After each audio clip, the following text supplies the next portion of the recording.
Ho avuto il piacere di trascorrere una serata in compagnia di amici tunisini e italiani e mi ha colpito molto la discussione che ne è scaturita con un'amica tunisina, impiegata di banca, sposata e impegnata anche nel sociale.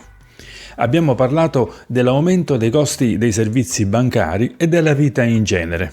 Vi sintetizzo tutto in questo video, guardatelo perché la discussione che ne è scaturita è davvero molto interessante.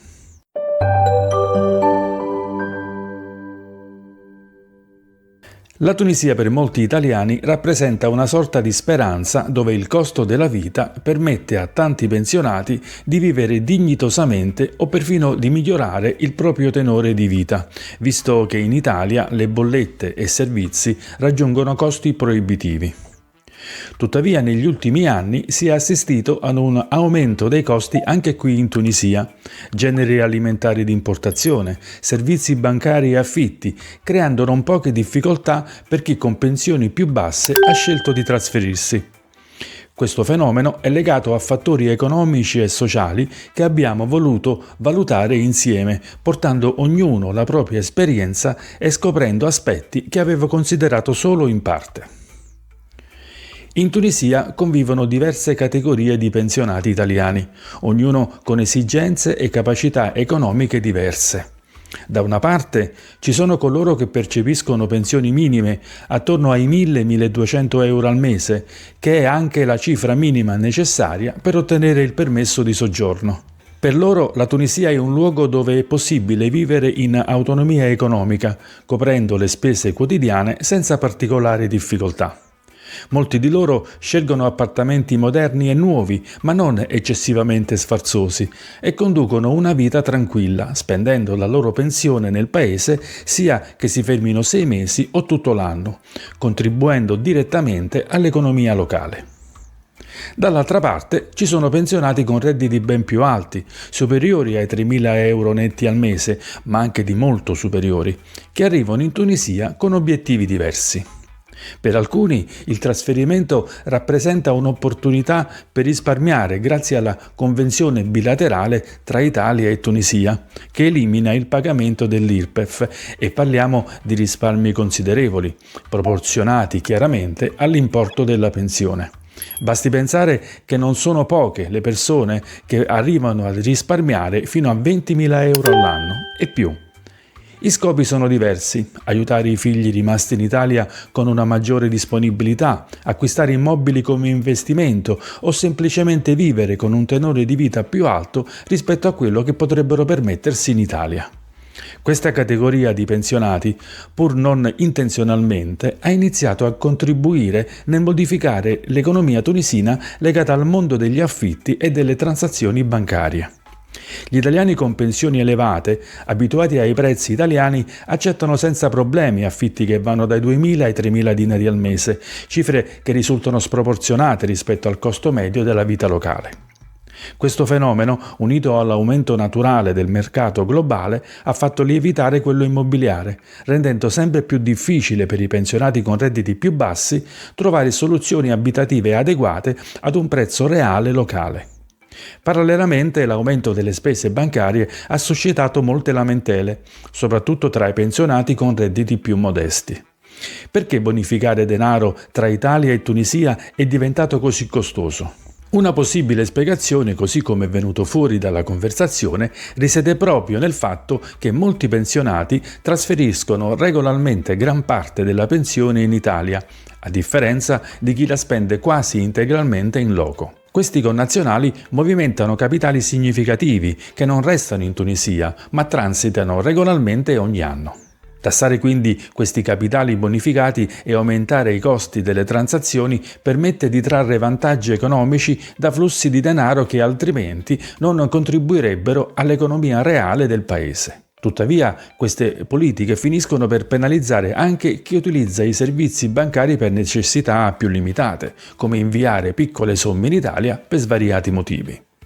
L'ironia di questa situazione, e qui il paradosso, che mentre i pensionati con redditi più alti alimentano questa spirale, non sono loro a soffrirne. I costi aggiuntivi per bonifici o affitti elevati incidono poco su chi dispone di un reddito consistente. Al contrario, sono i pensionati con pensioni più basse a risentirne maggiormente, poiché ogni spesa extra rappresenta una riduzione significativa del loro budget mensile. In definitiva, la Tunisia sta vivendo un cambiamento del modo in cui percepisce e gestisce il flusso di pensionati stranieri.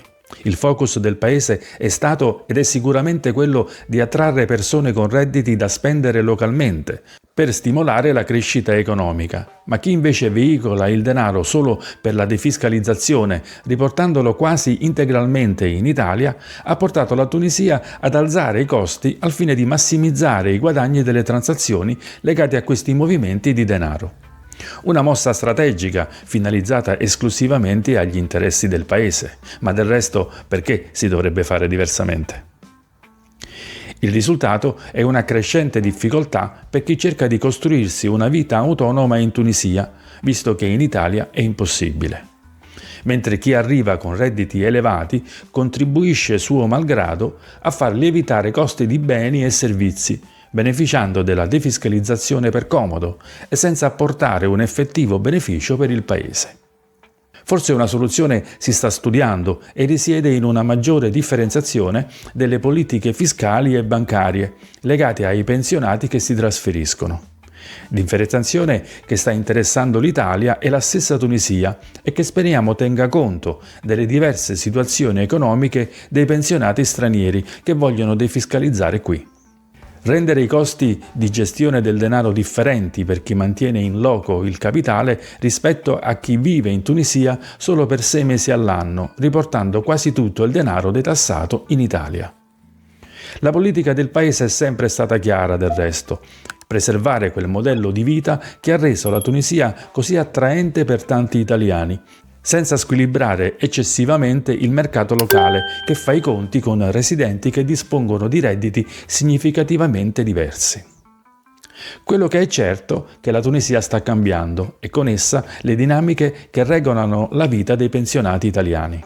Per chi sta pensando di trasferirsi è opportuno valutare attentamente non solo i vantaggi economici immediati, ma anche la possibilità che le cose possano cambiare significativamente, come è successo in paesi tipo Spagna, vedi Tenerife e Isole Canarie, Portogallo o Albania, per dirne alcune, nei quali il costo della vita è lievitato esponenzialmente in pochissimi anni.